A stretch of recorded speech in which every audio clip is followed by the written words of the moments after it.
Assalamualaikum warahmatullahi wabarakatuh. Selamat pagi anak-anak. Bagaimana kabarnya hari ini?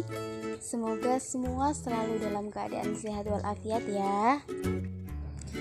Sebelum pembelajaran dimulai, kita biasakan sarapan terlebih dahulu ya, supaya kita bisa mengikuti pembelajaran dengan lebih konsentrasi. Nah, sebelum pembelajaran kita mulai, kita berdoa terlebih dahulu. Berdoa dimulai. Berdoa selesai.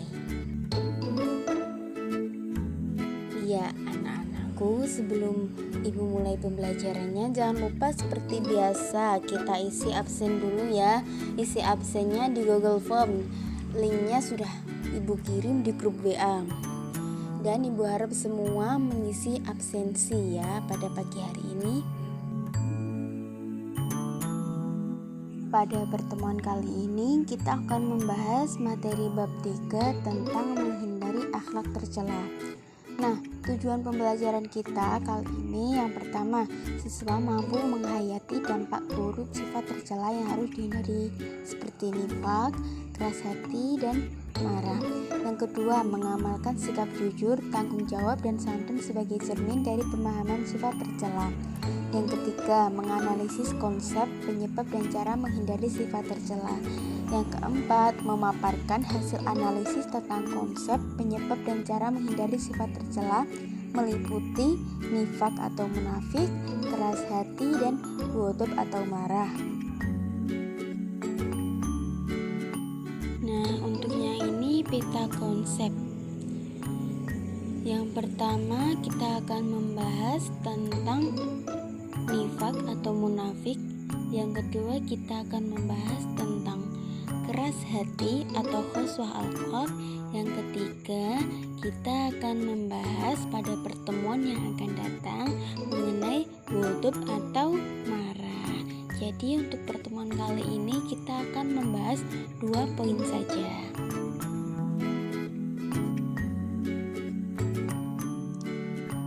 Memasuki materi yang pertama, yaitu pengertian nifaq. Nifaq berasal dari bahasa Arab nafiqo yang berarti bermuka dua. Secara bahasa berarti ketidaksamaan antara lahir dan batin.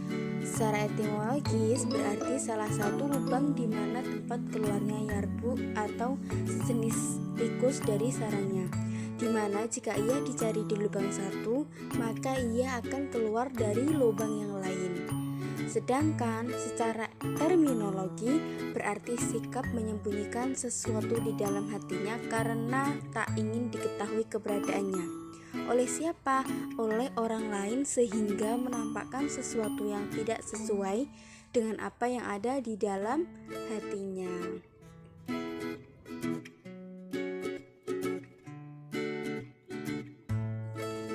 Macam-macam nifaq. Yang pertama, nifaq amali atau perbuatan, yaitu melakukan sesuatu yang merupakan perbuatan orang munafik tetapi masih ada iman di dalam hatinya.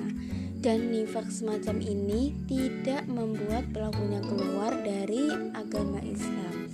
Yang kedua, nifaq i'tiqadi atau keyakinan, yaitu pelakunya menampakkan keislaman di hadapan manusia tetapi menyembunyikan kekufuran di dalam hatinya.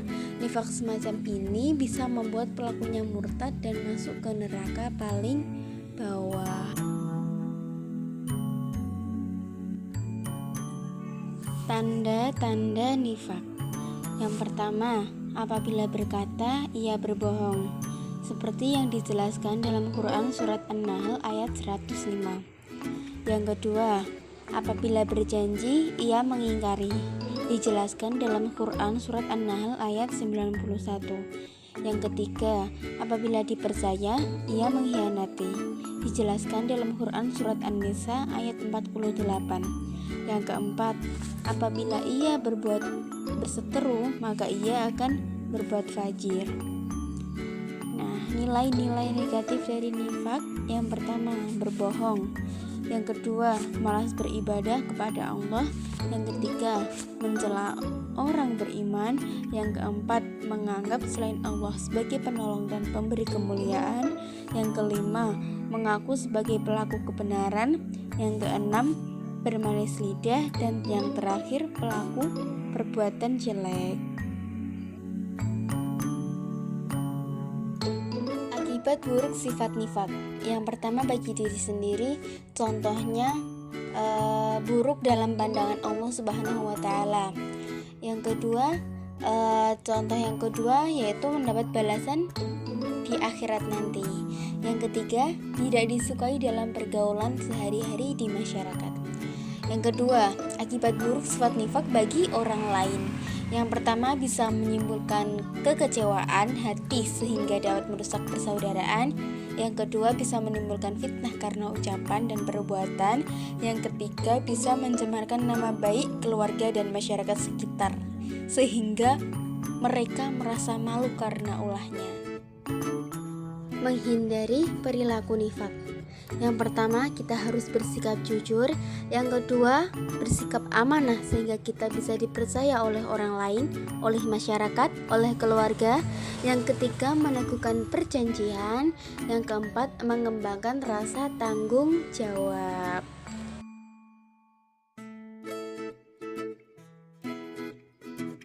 Nah, memasuki materi yang kedua yaitu tentang keras hati.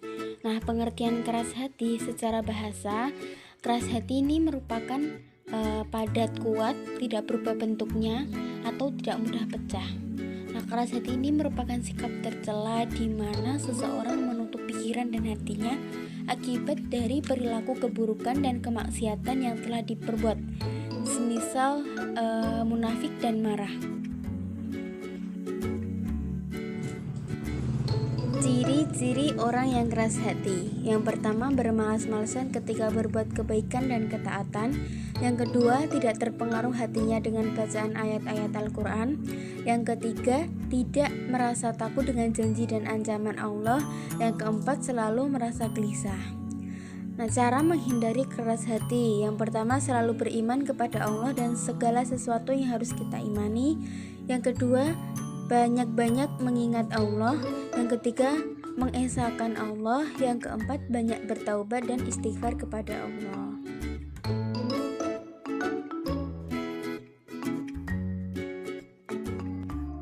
Nah, anak-anakku, mungkin itu sedikit materi yang bisa Ibu sampaikan. Jika ada pertanyaan, silakan tulis di kolom komentar ya. Jadi pembelajaran kali ini kita membahas pentingnya menjauhi sifat dan sikap tercela, yaitu meliputi nifak dan keras hati. Karena jika itu sampai ada pada diri kita, maka itu juga akan membahayakan diri kita sendiri di dunia maupun di akhirat nanti. Nah, untuk pertemuan yang akan datang, kita akan melanjutkan materi bab 3, akhlak tercela dengan tema ghadab atau marah. Jangan lupa untuk terus belajar dan tetap jaga kesehatan, tetap patuhi prokes ya. Baik anak-anakku, sebelum kita akhiri pembelajaran hari ini, mari kita tutup dengan bacaan doa bersama-sama. Berdoa dimulai. Berdoa selesai. Nah, Pak Taufik menjahit kopiah dijahit beli yang utuh. Wabillahi taufik wal hidayah. Wassalamualaikum warahmatullahi wabarakatuh.